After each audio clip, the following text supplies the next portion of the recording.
Alô pessoal, mais um vídeo no canal Vene Casagrande para falarmos do Flamengo, que nesse momento está a caminho de Belo Horizonte, local do confronto com o Atlético Mineiro nessa terça-feira.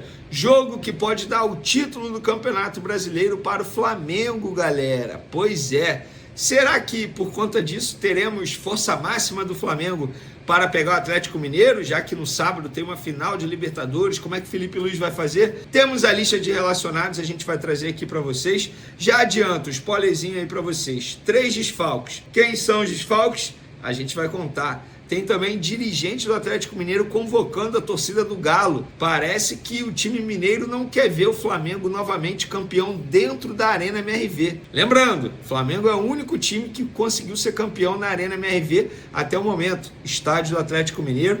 E eu vou contar para vocês, o Pedro tem chance de jogar a final da Libertadores ainda?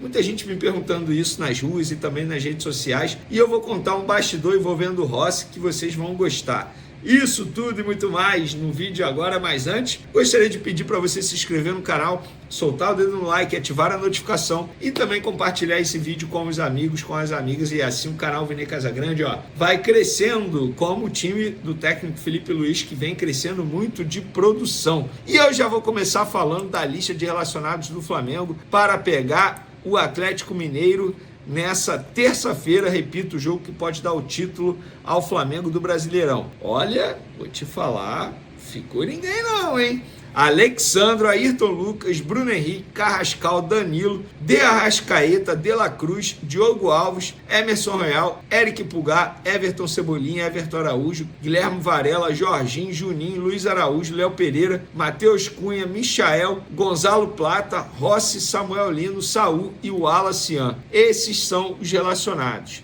Léo Ortiz, Pedro e Alan estão fora. Léo Ortiz, segundo o Flamengo, treinou parcialmente com o grupo nessa segunda-feira, segue planejamento de recuperação estabelecido pelo DM do Flamengo. O zagueiro tem chances de ficar à disposição para o jogo da Libertadores, no sábado da final da Libertadores, mas não é certo. Olha, não será nenhuma surpresa se o zagueiro não ficar à disposição para o jogo de sábado, mas ele vai viajar, tá? Todos os jogadores vão viajar para Lima, depois a gente fala sobre isso. A viagem está prevista para quarta-feira. Pedro, segundo o Flamengo, segue em tratamento com o departamento médico do Flamengo. E tem um outro jogador que não está na lista de relacionados e nem nessa lista aí de boletim médico do Flamengo, que é o volante Alan. Então, por conta disso, o jogador não foi relacionado por uma opção técnica do treinador Felipe Luiz. E muita gente me pergunta se o Pedro tem chance de ficar à disposição para o jogo de sábado da Libertadores. Muita gente me questionando isso nas ruas. Gente, não tem chance. O Pedro não tem nenhuma chance de jogar no sábado a final da Libertadores. A lesão que ele sofreu muscular na coxa foi uma lesão grave. Arrisco a dizer que ele está fora até mesmo da temporada, que o planejamento é mais para ele voltar bem no início do próximo ano, mas não tem chance. Vê, mas por que o Flamengo não informa?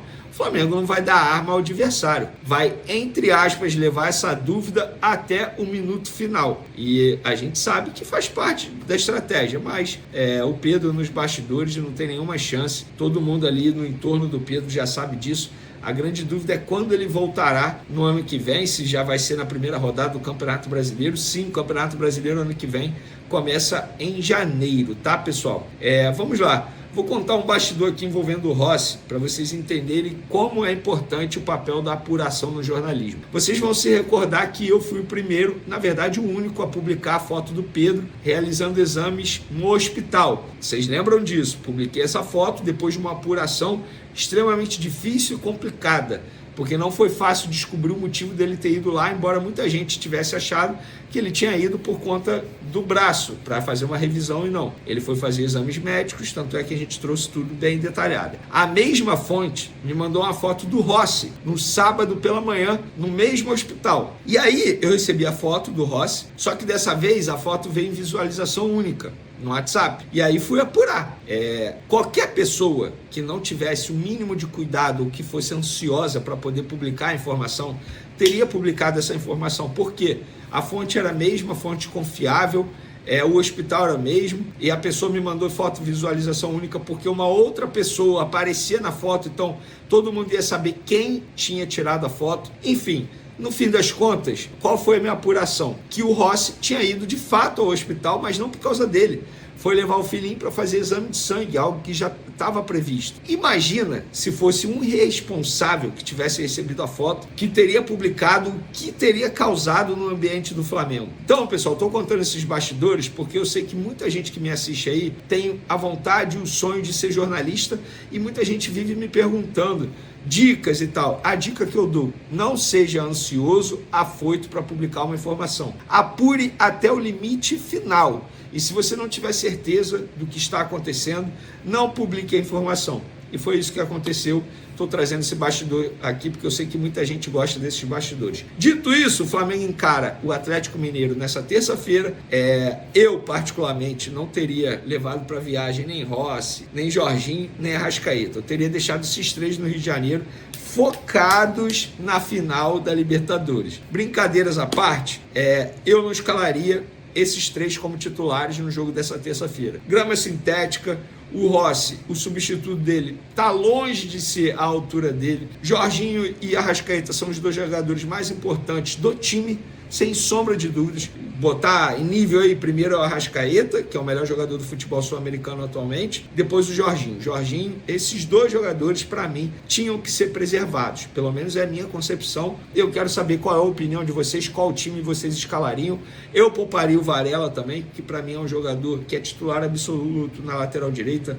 Não entraria com o Alexandro, pouparia Léo Pereira, enfim. Esse seria o meu time extremamente alternativo, quase reserva, praticamente reserva.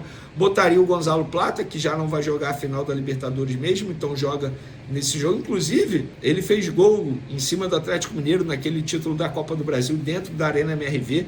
Eu quero saber de vocês agora qual time vocês escalariam para pegar o Atlético Mineiro. Lembrando, se o Flamengo vencer o Atlético e o Palmeiras perder para o Grêmio, o Flamengo é campeão. Eu acho que o Palmeiras vai poupar geral. Aquele discurso do Abel Ferreira na entrevista coletiva é praticamente preparando a torcida. Olha, eu vou poupar geral, tá? Alô, torcida, eu vou poupar geral. Para mim, foi muito mais isso do que realmente ele está pensando que já perdeu o título do Campeonato Brasileiro. Não, ele quis mudar o foco, e é uma estratégia do Abel Ferreira, já falamos muito sobre isso aqui. E o Paulo Brax, dirigente do Atlético Mineiro, convocou a torcida do Atlético. Abre aspas. Eu gostaria de estar falando em coletiva, mas temos um jogo muito importante amanhã e uso o canal oficial do clube para também falar com o torcedor. O torcedor está machucado, com raiva, ódio, decepcionado, ainda está na estrada para voltar a Belo Horizonte. Entendo essa frustração, mas a temporada ainda não terminou, ainda temos 4 jogos muito importantes. No final desses jogos vamos fazer aí sim uma análise central da temporada. Não tenho direito de pedir ao torcedor para ir ao jogo amanhã. A gente respeita essa dor, mas gostaríamos que eles estivessem. Quem for amanhã vai ver o time unido, mobilizado e honrando essa camisa. Bom, pessoal, obviamente eles não querem ver o Flamengo campeão dentro da Arena MRV novamente, né? Por isso, tá rolando isso aí. Lembrando que eles perderam a final da Sul-Americana nesse final de semana, um jogo terrível, nossa senhora. Vou te falar que o Flamengo tem chance de vencer o Atlético Mineiro, mesmo com o time reserva, de verdade. Não vejo o Flamengo, o Atlético fazendo essa força toda, tendo essa força toda, e eles ainda vão ter 8 desfalques aí para pegar o Flamengo. Gente, o Flamengo tem condições de vencer, mesmo com o time reserva.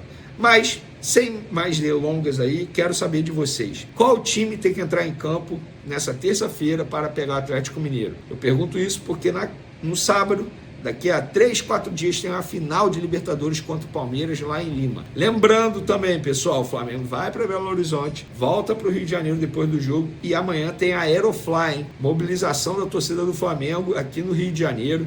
A partir das 3 horas, está previsto a chegada do ônibus do Flamengo 3 horas no aeroporto. Mas antes disso, com certeza a torcida vai ficar fazendo aquela linda festa. Imagina, a Aeroflá com o Flamengo já campeão do Campeonato Brasileiro. Arrisco a dizer que vai ser o maior Aeroflá da história de todos os clubes. Eu falo Aeroflá, mas desses eventos de pré-viagem. Nossa Senhora, vamos ver, vamos aguardar. Valeu, galera. Até o próximo vídeo. Abraço. Fui! Nesta segunda-feira, a nação amanheceu diferente, pulsando como se o coração do Maracanã inteiro tivesse despertado dentro de cada torcedor.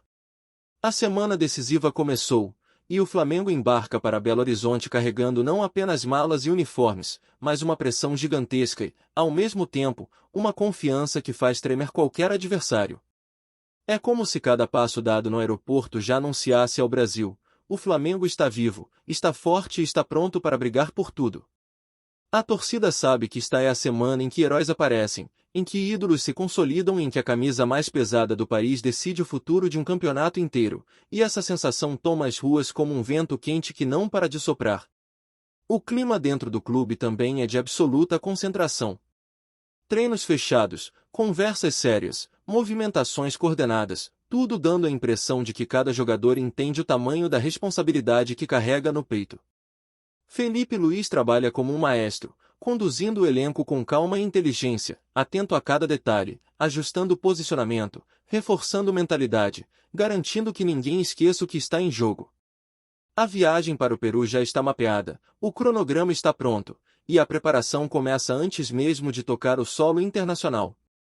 Essa organização dá ao torcedor a sensação de que nada é por acaso, de que tudo está sendo calculado milimetricamente para que, no momento da verdade, o Flamengo esteja no auge físico, emocional e tático.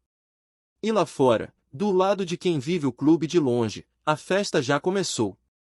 A mobilização da nação cresce como um incêndio sem controle.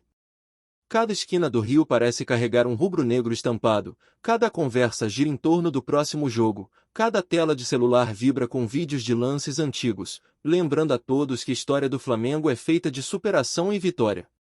O otimismo não é à toa, o time mostrou força no Brasileirão, mostrou coragem na Libertadores e tem acumulado atuações maduras.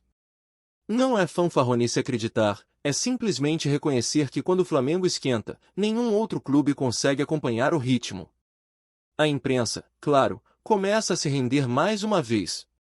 Manchetes destacam a competência de Felipe Luiz, a solidez tática, o comprometimento do elenco.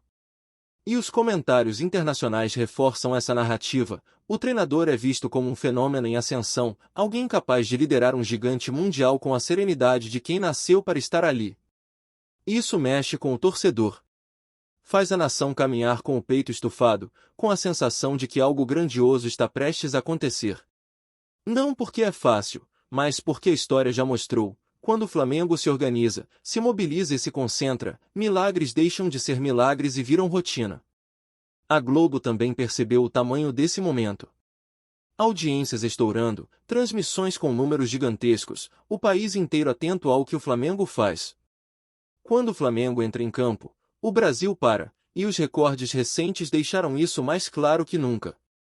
O torcedor sente orgulho, porque cada número desses mostra que a paixão rubro-negra não é local, não é regional, é nacional, é continental, é global.